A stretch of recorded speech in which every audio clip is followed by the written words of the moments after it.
Hello everyone, and welcome to my patch note review for all the class changes in the upcoming Scalebreaker update. Now I'm going over all of the changes in this update, so be sure to check out some other videos from me coming out today going over all these changes. I've just broken it up into a few different videos because there are so many changes with the Scalebreaker update, so be sure to check out some of the other videos. I'll have links to them in the description below. So let's see what ZeniMax has done for class balance in the upcoming update. So we're going to go over the Necromancer first to start, and Necromancer has got quite a few changes. Blast Bones has had some fixes, which is so great because Blast Bones was, well, pretty bad before because it didn't work so properly. Remove the delay of the skeleton summoned by this ability and its morphs where it would attempt to leap at the target to help reliability. I like this. When you initially summon the Blast Bones on live right now, there's a little bit of waiting time before it does anything. So this should make the Blast Bones work a little bit better, especially in close range. They should jump instead of just follow. They also reduced the minimum range of the leap to 7 meters from 5 meters to reduce situations where Blast Bones became confused and didn't know what to do. So I guess they're just kind of like giving it a better option to leap than it had before. And then with the Boneyard change, there has been some big changes here. Increased the cost to 3,780, so a bit of a cost increase, but the damage was decreased by 32% per tick. That's a huge damage cut on the Graveyard ability. This was an incredibly strong ground-based damage over time skills, so 32% is a huge cut to that, but increase the bonus damage modifier to 50% for a corpse from 20%. So if you get the corpse siphon, your graveyard should be stronger, but if you don't have the corpse on the ground before you place it, it will definitely be weaker.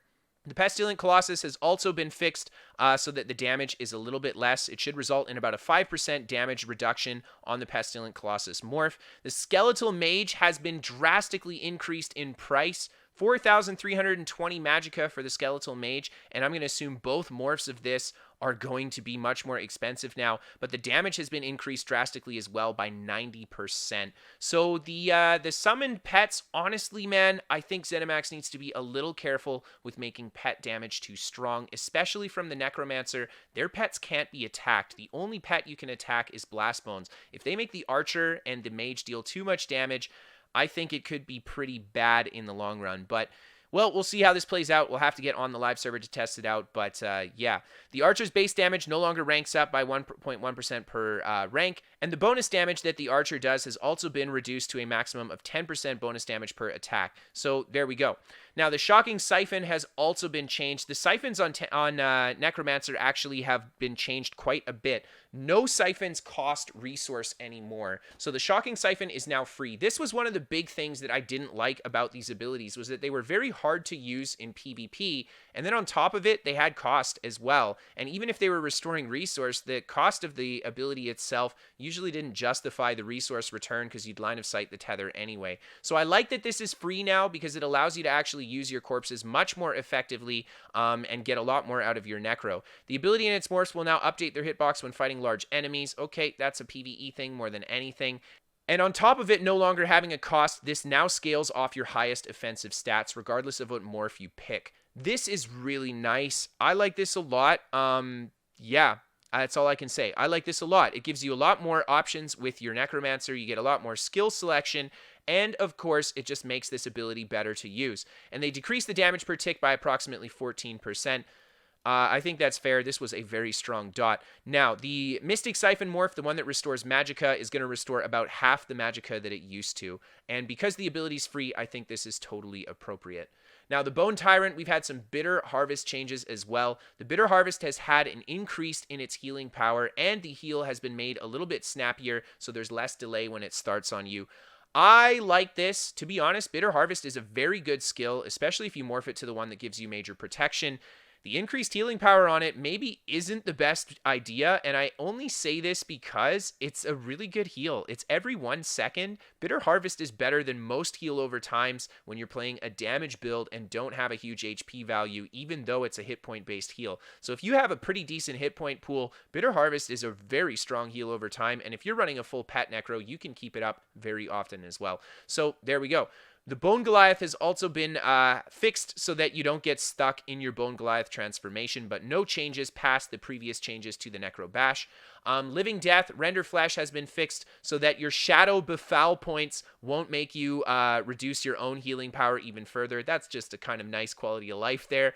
The Restoring Tether has got the same treatment as the other tether. It now has no cost and scales off your highest offensive stats. Stamina Necromancer now has a official stamina heal, so that's kind of a big deal. Decrease the healing per tick by 14%. It's free now. I think this is definitely fair. And then reduce the stam return by about half as well, and I think this is definitely fair because it's free too.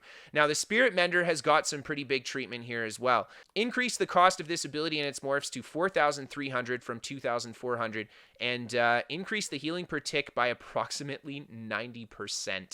So both of these are going to heal for almost twice as much as they used to. If you have used the Spirit Mender or the Intensive Mender on live, it is very strong, but there's more changes to that one. But the increased cost, man, makes this much more expensive to use. The Intensive Mender morph will now be half as much, so it'll go back to the cheaper cost, but you will only heal for twice as much per tick rather than 3 times per tick. But you should still see a net increase in the total amount of healing that the Intensive Mender has in the new patch prior to the live server now. Both of the Spirit Menders should be better healers than they are on the live server. Starting off on Dragon Knight, Combustion has been changed. Decrease the cooldown from this passive to 2 seconds from 5 seconds, and this was done to help alleviate with many of the other changes to Dragon Knight. Essentially, they got a lot of cost increase, but the Combustion passive returns a lot of resource, so the cooldown change on this essentially adds a lot of sustain to Dragon Knight, so we'll see what's going on with the rest of DK here. Fiery Breath has had a cost increase just by a little bit, but the dot has been decreased by 15% damage. Fiery Breath, honestly, the initial damage on this attack is very high on live right now, so I think a reduction in the dot is probably a good idea. Lava Whip has been changed so that you only stack 75 spell damage, it says here, but I'm going to assume it's the weapon and spell damage bonus. I like this. Honestly, the Molten Whip change was fun, but it made Dragon Knight a little bit too strong. Searing Strike has also been changed. It has had an increase in cost to 2,160, and the dot damage has also been increased by 26%. So, yeah, there we go. Earthern Heart, the Ash Cloud has been changed, a massive increase in cost again, 5,670. They decreased the healing of this ability as well by 30%, and now the Cinderstorm morph is 50% stronger than the base ability, and the Eruption morph now has a reduced damage over time by 30%. Petrify has also had a huge cost increase to 4,050 from 2,970. The ability no longer ranks up in cost reduction, but instead ranks up in damage per rank. The range on this ability has been reduced to 7 meters from 8 meters, so it's less than it used to be. And we've had a little bit of a fix on Shattering Rocks. Now, the interesting thing about Dragon Knight that they're kind of going over here, just making things more expensive, but giving them more sustain. But they can still spam that freaking chain, still waiting for the day that Dragon Knight gets their chain nerfed, so it's not free and it's dodgeable. But anyway, moving on to the next one, we've got Nightblade, Assassination Grim Focus. They reduce the amount of mitigation the stacking bonus of these abilities gives to 2% per stack from 3%, so that's a 10% total damage reduction instead of 15%. I think this is definitely a good idea, honestly. The Grim Focus change made Nightblades a little bit too bulky. Mark Target has also had some changes as well. It is now considered 1 negative effect instead of 3, and Piercing Mark will now count to as 2 because of the reveal aspect. I like this change a lot because it just adds more options to actually counter Mark with Purge or other purging effects in PvP. Teleport Strike Lotus Fan has had a decrease in the dot damage by 22% as well, and that's just in line with the changes they've made to AoE and single target dots. Path of Darkness Twisting Path has had a decrease in the damage per tick by 14%, and then Refreshing Path has had an increase in the healing per tick by 29% as well, so really nice stuff there. And then Summon Shade has also had its cost increased to 4,050 magicka from 2,700. Shade's a really good skill. Honestly, you don't use it super often in a fight, so I don't think the cost increase is a huge deal. The Siphoning Drain Power morph now no longer increases the damage dealt of your attack, but instead reduces the weapon damage of your opponents by 300 for 8 seconds. Cripple has also had some changes, decrease the cost of this ability and its morphs to 2,970 and increase the damage by 17%. And the Crippling Grasp, they increase the initial damage by 37% and decrease the dot damage by a little bit as well.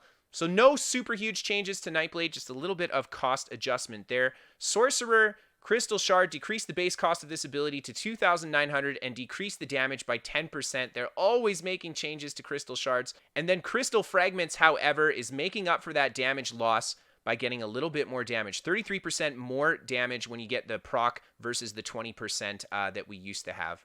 Now, there have been changes to the Sorcerer's shield as well. They reduced the base size of the shield by 18% and increased the cost to 4,320. And then if you go for the Hardened Ward morph, a further 9% reduction in shield size. Wow. And then Empowered Ward will last longer, but it's now cheaper to cast. Very interesting, man. Big change to Sorc there. They're losing quite a bit of shield potential off their Hardened Ward. It'll be interesting to see how that plays out with Sorc being such a high tier class on the live server right now. The pets have had a decrease in cost of their special ability to 2,800. They increased the damage per tick by approximately 8% of the base ability, but reduced the damage per tick by 3%. And then the Unstable Clan Fear Morph, the one that heals you based off your HP, has had a 14% reduction in healing power as well, just to bring it in line with other HP-based skills. The Winged Twilight has had its damage reduced by approximately 69% per hit. The Twilight actually deals a lot of damage, so I really like this change.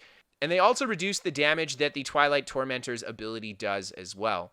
Now, some huge changes to Bolt Escape. This ability and its morph stuns can no longer be blocked. Honestly, ZeniMax just missing the mark so hard with this. And I will say this again for ZeniMax, just to reiterate. If you're going to add an ability to PvP or change an ability in PvP, it needs to have counterplay. You cannot have a stun that is unblockable and undodgeable like that, okay? It's just not okay. The only stun that can do that is Fear, and that's because you literally have to be on top of them. Bolt Escape, unblockable, undodgeable. This is a dumb change. I don't think this is going to make it to live. I don't think the community is going to like this. Please share your thoughts on this change, guys. Now, Bolt Escape did get changed, so it only costs 33% more per stack to cast instead of 50%, so it is going to be a lot easier to spam than it used to be. Lightning Splash has had a decrease in cost and a decrease in damage. Massive damage cut to that one there, 37%. Wow. Now, looking at Templar, guys, Adric Spear, Puncturing Strikes reduce the base cost of this ability to 2,700, and Biting Jabs retains the 15% damage cost, or the 15% cost reduction. I don't know what to say here. I mean, Jabs is a good skill, but they're making it cheaper, which is kind of weird because they're making everything more expensive for other players. Spear Shards has also had the cost reduced, and the dot on it has also been decreased by 37% per tick, and 42% per tick on Blazing Spear. This is a massive damage cut yet again. However, a lot of the damage that Blazing Spear and the Spear Shards do is from the Burning Light passive, so Templar doesn't get hurt as bad as some of the other classes by this kind of change they're making to the player-based ground AoEs. Spear Wall now gives you 3 and 6 seconds of minor protection, up from 1.5 and 3 seconds. I like this quite a lot because unless you're just spamming jabs, you don't have a good uptime on the minor protection. Dawn's Wrath Eclipse has been reworked to function very differently. It will now envelop the target in a sphere of darkness for 4 seconds, which harms them anytime they deal a direct attack. Now, this has some very debilitating effects. The first attack will reduce their movement speed, the second attack will immobilize them, and the third attack will stun them. And you can no longer CC break this effect, but it can still be cleansed. Yeah, I think this is bad too. There should not be an ability in the game that you can cast once and it'll put 3 separate types of CC on your opponent. That's pretty good. I mean, I like what they're going for here, but this just looks way too strong. I mean, they're giving you everything, all the control in the world with one ability cast here, and then you can just put it on someone else too. So yeah, so the Total Dark Morph has been changed to Living Dark. You now envelop yourself in darkness for 4 seconds, which protects you. Anytime an enemy hits you with direct damage, they're immobilized and you are healed. This morph looks even better. I mean, this changes how it works again, but now it's going to immobilize people that attack you, but heal you. And if I remember correctly, this is going to be a pretty beefy heal. This will be like on par with the Warden's Leeching Vines heal. Very, very strong stuff. and it will immobilize. Now, the duration is only 4 seconds. That's the only saving grace here, is that it's only 4 seconds duration for a buff on yourself, but still, this is going to be incredibly good. And then finally, the unstable core morph. Each time the sphere activates on the attacker, they will take damage. The damage increases based on the stage the sphere is currently in. So not only does it do all these debilitating effects, but it will damage them too. I'd love to hear your guys' thoughts on this skill. I think that it is going to be way too good. Now, taking a look at Solar Flare, they increased the damage of this ability and the Dark Flare morph by 4%, and Solar Barrage had a huge damage reduction by 33%. This is warranted. Solar Barrage is a very, very strong skill. It doesn't need to hit nearly as hard as it does. Sunfire has had a reduced cost as well, 2,376 magicka now, but they've increased the dot damage by 17% per tick, but reduced the initial hit by 17%. This should be a net damage increase. The dot damage does more than the initial attack usually. Backlash decreased the healing per tick by 29% on Purifying Light. Cleansing Ritual, they increased the healing per tick of this ability by approximately 95%. That is a huge amount. It's already a fairly strong heal over time. It's not like crazy good, but it's there, and it's quite a bit. Doubling it makes it very good. This is going to be big, especially for Stamina Templars, because now this scales off your max stam or max magicka, whichever one's better. Stamina Templars will have quite a lot more healing power off their Cleansing Ritual now for sure. They increased the cost of it, however, to 4,860 magicka. This is already a very expensive skill, so I don't think it'll have a massive impact across the board here. Now, moving on to the Warden, there have also been changes, of course. Advanced Species will now increase the damage you deal by 2% per an animal companion skill slotted instead of 3. So a bit of a total damage reduction to Warden there. Swarm has it increased in its cost to 2,700 magicka, and they increased the damage per tick by 17%. This is a very strong damage over time already, so this will be very, very, very good. The Nature's Grasp, they decreased the heal over time on this ability by 24%. This was a really strong heal over time, so I don't think it is a huge nerf to that one. But Bursting Vines has an increased on the burst heal by 13%. This is really nice. A little bit more healing power there. And then Winter's Embrace, Arctic Wind, increased the heal over time from this ability, and it's morphs by 66%, and it will now start scaling the heal at 5% of your max health per tick rather than 3%. This is going to be like a double the amount of healing that you have on it. 66% plus the 2% bonus scaling. Yeah, this is going to be a lot better of a heal than it used to be. Just kind of making the class stun for the Magicka Warden a little bit more attractive of an option. Impaling Shards has had an increase of cost to 4,536 magicka. Huge cost increase on this one, but they increased the damage as well by 9%. And the Winter's Revenge morph has had its damage decreased by 29% per tick. So all in all, some decent class changes, but some really bad ones too. I really don't like the change to the Sorcerer's Streak, and the Templar, the new stun off the Eclipse, is also something that I don't think is going to be healthy for PvP. But some of the other changes were all good. They were just kind of like numbers changes, balancing things, but the changes they made to how things function, I'm actually really not a fan of, but I would love to hear what your guys' thoughts are on the class changes for this patch. Please let me know in the comments section down below. If you guys like this video, hit that like button. If you guys are new here, hit that subscribe button. I create regular ESO content, so be sure to stick around for some more ESO PvP content.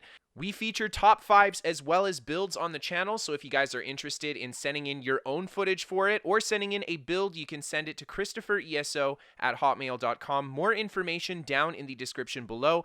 If you guys are interested in the live experience, you can always check out a link to my Twitch in the description below. We are sponsored by What the Fast. They're a VPN for gamers. They give me better ping to my favorite games, and they're free to try for the first 14 days. So if you guys want to give them a shot, there's no credit card to sign up, so no harm, no foul if you don't get what you're looking for from it. And last but not least, if you guys really love the show and you want to help support it, you can always become a patron on Patreon. Without you guys, I would not be able to do this job that I love so much. So thank you so much for helping out. Thank you guys so much just for watching today, and I hope to see you next time. Have a great night, everybody.